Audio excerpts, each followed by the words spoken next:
Le damos la bienvenida al licenciado Israel Abreu, quien es economista, experto en finanzas, impuestos y director de la Comisión Económica del Partido Revolucionario Dominicano. Bienvenido a la revista, licenciado.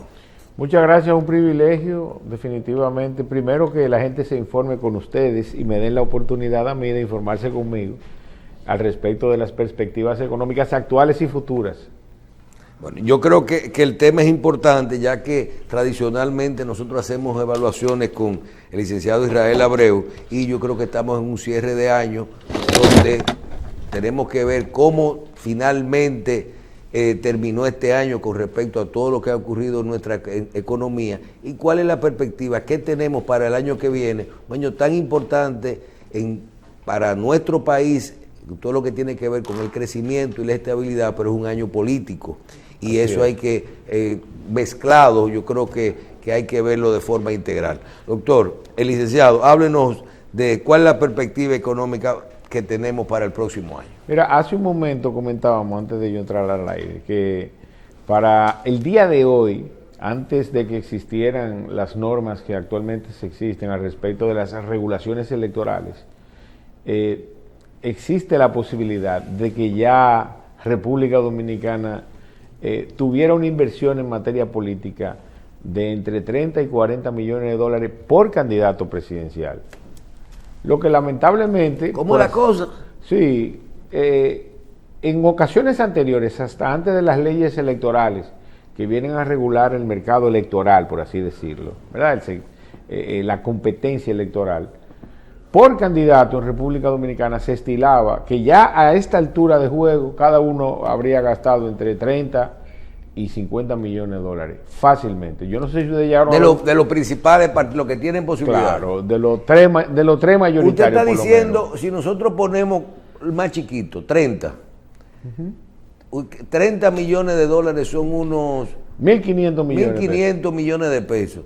Eso es el doble de lo que le da un partido a la Junta a un partido. Así es, hasta antes de las regulaciones, aunque eso no necesariamente significa que ya no se haya gastado, tú sabes, pero de una manera más tímida.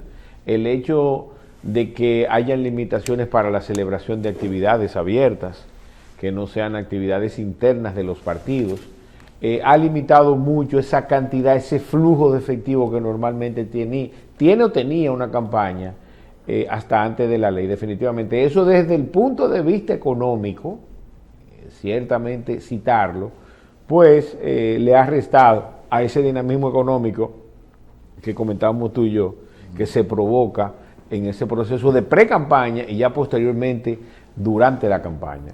Pero eso es natural, o sea, el tema de que tal vez yo lo mezclo mucho no solo con la campaña, sino con que un gobierno de 4 años tarda, por ejemplo, en el caso de hay que saber distinguir, que arrancó 2 años tarde, porque estábamos metidos en un problema que había que resolver.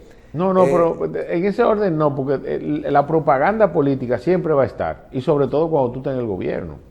Tú sabes, ese es un nicho que todavía en República Dominicana se explota de manera masiva.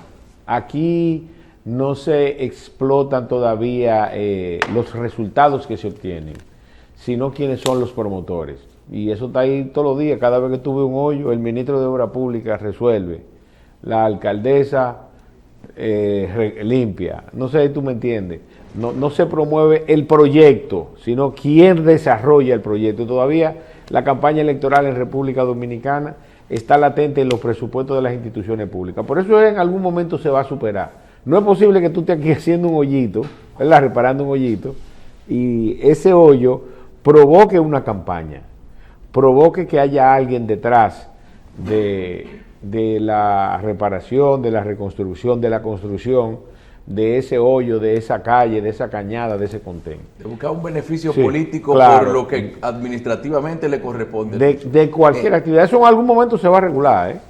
Háblanos de cómo tú ves el año que viene a nivel de esos gastos y de la inversión y de la economía del país. Mira, tengo que circunscribirme necesariamente a todos los reportes internacionales relacionados con las instituciones que miden cuál va a ser el comportamiento de las diferentes economías directamente relacionada con los intereses que representan. Y me refiero a las instituciones de crédito internacional, como el Fondo Monetario Internacional, el Banco Interamericano de Desarrollo, la Comisión Económica para América Latina y el Caribe. Y en ese mismo orden, el Fondo Monetario Internacional para el año 2024 previó que República Dominicana va a crecer entre enero y octubre del 2024, pues ellos hacen una proyección en la misma medida que van cerrando los ciclos del año anterior. Y el Fondo Monetario Internacional establece que la economía dominicana va a crecer 5.1%. No me voy a hacer un juicio de valor hasta terminar lo que proyectan las instituciones financieras. El Banco Interamericano de Desarrollo establece que República Dominicana va a crecer 4.5%. Y el menos... Pero en el primer trimestre. No. En los primeros 10 meses del año. Okay. Enero, octubre del 2024. Okay, 10 meses. Ese ciclo con este ciclo, ellos van comparando. Y en el caso de la CEPAL, que fue el menos conservador, establece que la economía dominicana va a crecer 3%. Ahora, ¿cómo vamos en relación de esa proyección de modo general? De modo general, la región latinoamericana, según establece la CEPAL, va a crecer a ritmo de 3.5%, lo que en alguna medida nos da un margen de 0.5%. Ahora, ¿cuál es la realidad de República Dominicana en este momento? En este momento, República Dominicana, entre enero y octubre, ha crecido 1.9%.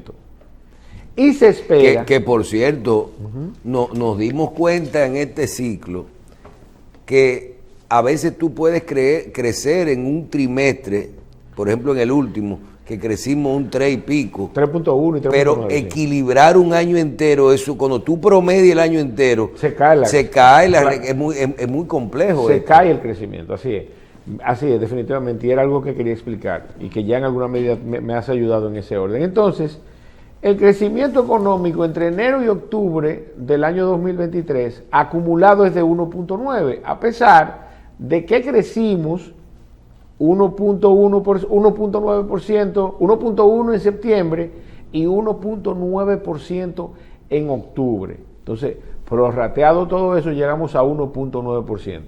Si quienes nos están viendo acceden a cualquiera de los periódicos o a la página del Banco Central, el mismo resalta que lo importante del año 2023 va a ser el control de la inflación, con lo que estoy totalmente de acuerdo. República Dominicana ha caído en una especie de estancamiento económico y que el crecimiento esperado, proyectado por el mismo Banco Central al final de año, va a ser de 2.5%, con una tendencia de crecimiento de entre 3.5 y 4% en los meses de noviembre y diciembre. ¿Qué tanto ayuda al crecimiento de un país o sea, que tú tienes el crecimiento normal? Esta mañana hablábamos de lo que es el crecimiento vegetativo, que es el que es natural, pero ¿qué tanto ayuda temas como inversión extranjera que se hace, que depende de un evento, ¿verdad? Una inversión extranjera, o la inversión pública en el crecimiento nacional, o sea, en lo que se llama el crecimiento global del producto de un país? Mira, yo debo explicar primero la parte relacionada con el crecimiento que estamos teniendo. Hay que crecer sí o sí, hay que buscar los mecanismos para que una economía crezca. ¿Por qué? Con esto en alguna medida se protege el empleo formal, ¿verdad? Y se preserva también el empleo informal, que es en República Dominicana más importante que el formal por el volumen. Eso es importante que la gente lo sepa. ¿Y por qué hago esta salvedad, Michelle? Porque la base del crecimiento económico del año 2023 está íntimamente relacionado al nivel de endeudamiento de la población, tanto personas físicas como jurídicas e instituciones en general. ¿Qué ha tenido que hacer el gobierno para que la economía crezca? Ha tenido que poner dinero en las manos de los ciudadanos. Lo malo de este dinero es que la inmensa mayoría de los mismos lo ha puesto en las manos, ¿verdad?, para consumir y no para producir. Si ustedes han tenido la oportunidad de ver el informe de la Comisión Económica para América Latina y el Caribe, CEPAL, la CEPAL establece que países como los nuestros, en ocasión de pospandemia y posguerra entre Ucrania y Rusia, debemos abocarnos a promover la productividad local. Y lamentablemente, producto de todas esas situaciones, para excusar al gobierno, ¿verdad? Lamentablemente, hemos promovido las importaciones y dejado de lado lo que es el promover la productividad local, desde el sector primario como la agricultura, el secundario como la agroindustria o las industrias o las zonas francas en República Dominicana, entre otros sectores no menos importantes. Entonces, ¿qué resulta de esto? Que el gobierno, primero, no sé si ustedes recuerdan que lo analizamos aquí, a principio de año, en enero, la Junta Monetaria aprobó 22 mil millones de pesos para el sector construcción, para ciudadanos que quieran comprar su primera vivienda, el 80%, y el otro 20% para los constructores en línea de crédito para que terminen esas viviendas. Y después más para adelante. Entonces llegamos a octubre y ese dinero todavía no se ha desembolsado en un 70%. Después llegamos, pero tiraron 25 mil la semana pasada. Pero espérate, lo que pasa es que en este caso están sectorizados, que eso es bueno, que se sectorice el dinero. Después llegamos a mayo, que yo creo que también tuve la oportunidad de venir aquí a conversarlo, y se aprobaron 119 mil millones de pesos en 2 partidas. Hubieron 60 mil millones que desaparecieron. Eso era para liquidez. Sí, todos han sido, bueno, esos son para liquidez. No, sí. para liquidez rápido. Fondos de liquidez rápido, FLR, y que son de las reservas de los bancos. Ahora, hubieron 60 mil millones que prácticamente desaparecieron y que todavía no se ha explicado a quiénes se le prestó ni para qué se le prestó. Eso provocó que el gobierno prestara una cantidad de dinero adicional. El monto total era de alrededor de 84 mil millones y se le pusieron 25 mil millones de pesos más, llegando hasta 119, eso fue en mayo. Ahora, en el mes de septiembre, se prestaron 25 mil millones de pesos más y ahora se están ejecutando 25 mil millones de pesos más, 20 mil, ¿verdad?, para nuevos préstamos y 5 mil para renegociación de facilidades crediticias. Que es importante porque estas facilidades, mucha gente, por ejemplo, en el caso mío, a mí se me venció un crédito de la pandemia. Entonces tú tenías que cancelarlo de esos créditos que estaban. Entonces, si tú no lo podías renegociar, tú tenías que coger una tasa de interés más cara. Así es importante. Sin embargo, si a ti se te aumentó la tasa de interés que tú estabas pagando por el efecto de haberse aumentado la tasa de política monetaria, ¿ustedes recuerdan ese hecho? Sí, porque ahora la bajaron a un 7. Entonces, eso mismo pudo haber producido una reclamación por parte tuya a la institución financiera que tú le debes. Mira, esa misma excusa que tú buscaste para aumentarme la tasa es la misma que yo tengo para solicitarte que me la bajes. Y podías llegar hasta por usuario ahí. Y tenían que hacerte crédito hasta de manera retroactiva.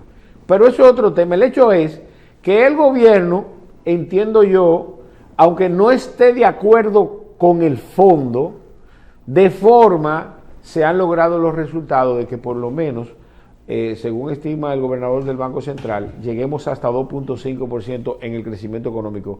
Eso conserva el empleo formal, y el empleo informal entonces también lo mantiene, que es la inmensa mayoría de la economía. Aunque no esté de acuerdo con el fin, que es endeudar a los ciudadanos y no ponerlos a producir, no poner capital en las manos a los diferentes sectores productivos para que produzcan, no para que se endeuden.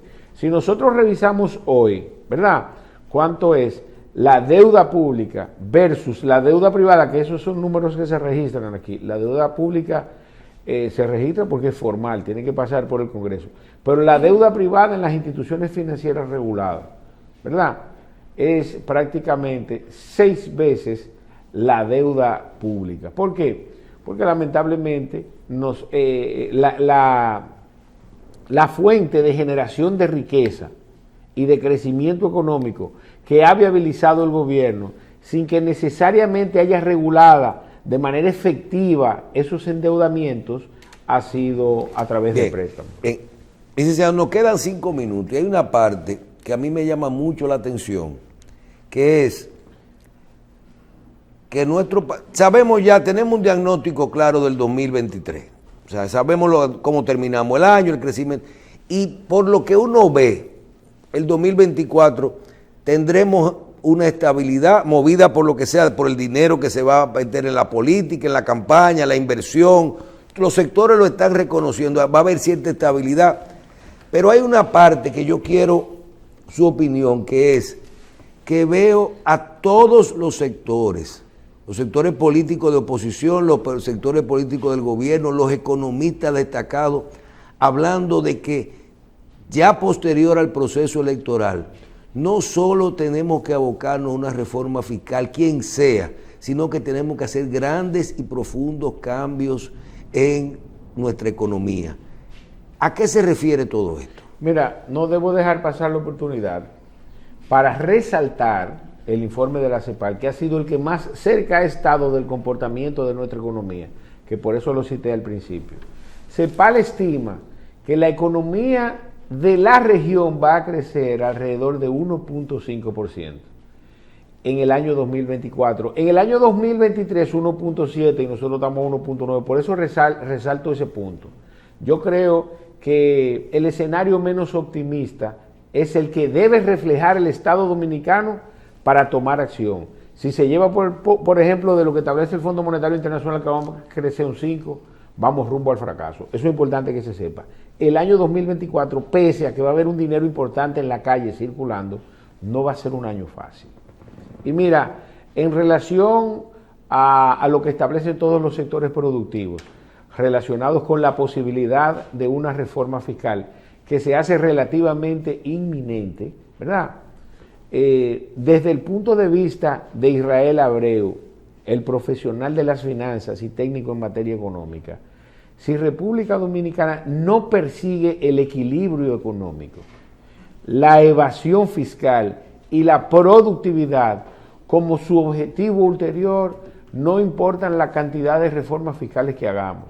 Y esto yo no me lo estoy inventando. Esa es una tesis que plantea la Comisión Económica para América Latina y el Caribe, la cual suscribo en un 100%.